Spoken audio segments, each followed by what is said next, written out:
मंत्रालय मध्य प्रदेश में एक उच्च स्तरीय रिक्त पद पर प्रभार देने वाला पुलिस रेगुलेशन 72 में संशोधन करने हम जा रहे हैं। अभी तक इस रेगुलेशन में एएसआई को एसआई का प्रभार दिया जाता था। ये संशोधन हो जाने के बाद अब कांस्टेबल को हेड कांस्टेबल का, हेड कांस्टेबल को एएसआई का, एएसआई को एसआई का और एसआई को टीआई का प्रभार देने वाला संशोधन करने जा रहे हैं। इसे मार्च तक मूर्त रूप में लाने की हम कोशिश कर रहे हैं। इसी तरह से गृह विभाग में जो कोविड मेडल देना था हमको अपने पुलिस के जवानों को, उस पर भी निर्णय हो गया है और मार्च तक ये मेडल भी हम दे देंगे। सर, बंगाल में ममता बनर्जी कह रही हैं कि भगवान राम जो थे दुर्गा के भक्त थे, मैं भी दुर्गा के भक्त हूँ, और चुनौती दे रही हैं अमित शाह प्रधानमंत्री नरेंद्र मोदी को कि हिंदुत्व पे आके बहस कर लें मुझसे। देखो, ममता जी की मानसिकता अंग्रेजों वाली मानसिकता है, डिवाइड एंड रूल वाली। पहले हिंदू मुसलमानों को लड़ाते रहे वो इसी तरह से तुष्टीकरण की नीति करके। अब भगवानों में आपस में विभाजन चाह रही हैं वो। पूरा देश ममता जी की भक्ति को जानता है कि कैसे दुर्गा पूजा पर प्रतिबंध उन्होंने लगाया था, कैसे रोका था उन्होंने। एक वर्ग की संतुष्टि के लिए, तुष्टीकरण की राजनीति के लिए वो सदैव से ऐसा कहती आ रही हैं, पर उनको हिंदुत्व याद आ रहा है। इस चुनाव के वक्त इसको भी बंगाल सहित पूरा देश समझ रहा है। सर, टीएमसी को लगातार झटके लग रहे हैं। एक और मंत्री वहां से राजीव बैनर्जी सर बंगाल दौरे पर भी जा रहे हैं। मैं कल से बंगाल के दौरे पर हूं, आज जाऊंगा। जहां तक झटके वाली बात है, हमारे नेता आदरणीय अमित शाह जी पहले ही कह चुके हैं कि चुनाव आते आते तक अकेली पड़ जाएंगी दीदी। ये उसी दिशा में है। अब तृणमूल कांग्रेस तिनके की तरह उड़ रही है। तिनके की तमन्ना है समुंदर में जा मिले, पर ज्वलंत सवाल ये है कि समंदर कहां मिले। कुछ दिनों पहले ममता बनर्जी ने जय श्री राम का विरोध भी कर दिया था।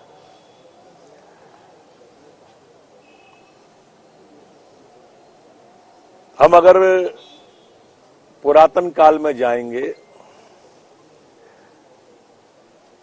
तो लंका में लोगों को जय श्री राम से आपत्ति होती थी। वैसी ही आपत्ति ममता दीदी को जय श्री राम के नारे से हो गई है। राम किसी राजनीतिक दल के थोड़ी है। राम तो रोम रोम में रमे आराध्य हैं।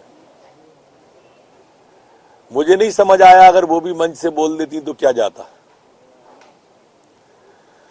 ये साबित हो गया है कि वहां भी लंका राज ही चल रहा है पश्चिम बंगाल में। सर, प्रदेश प्रभारी मुकुल वासनिक आज मध्य प्रदेश के दौरे पे हैं, 3 दिवसीय दौरा है इनका। आदिवासी वोट बैंक पे उनकी नजर है और लगातार आज जो है आदिवासी क्षेत्रों में पूरे मध्य प्रदेश में देखा कि बिसाहूलाल जी को किसने मंत्री नहीं बनने दिया। सिर्फ नजर वोटों में है और ये आदिवासियों को वोट ही मानते हैं जो आप कह रहे हैं। उससे आगे बढ़े, कृपा करें वासनिक जी या उनके नेता। किस तरह से शिवपाल सिंह सोलंकी जी को मुख्यमंत्री नहीं बनने दिया था।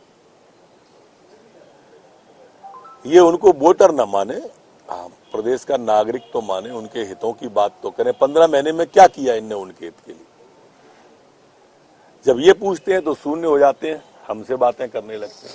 अपने कार्यकाल की उपलब्धि बताओ और बात करो तो समझ आती है। सर इसके साथ में अगर हम देखें तो मध्य प्रदेश के अंदर स्थिति कुपोषण को लेकर काफी गंभीर होती जा रही है। 70,000 लगभग कहा है कि देवास में कि उनकी सरकार 15 महीने में खड़ी नहीं कर पाई जन अपेक्षाओं को लेकर कांग्रेस की सरकार। दरअसल पुत्र मोह में जब जब जो भी राज करने वाले रहेंगे वो कभी आकांक्षाओं पे खरे नहीं उतर पाएंगे।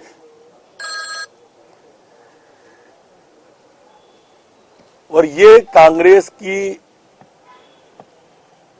का दुर्भाग्य है कि केंद्र से लेकर राज्य तक सब पुत्र मोह में पड़े हुए हैं, चाहे राष्ट्रीय अध्यक्ष हो चाहे प्रांतीय अध्यक्ष हो, चाहे दिग्विजय सिंह जी हो। किसी कहा था कि पर्दे के पीछे से सरकार चलाओ, किसी ने कहा था कि पुत्र मोह में इतने ग्रसित हो जाओ कि वरिष्ठों का अनदेखा कर दो। जरूरी था कि नंबर 1 पर राज्यसभा में आप जाते, बरैया जी को भेज देते, खरे उतरते।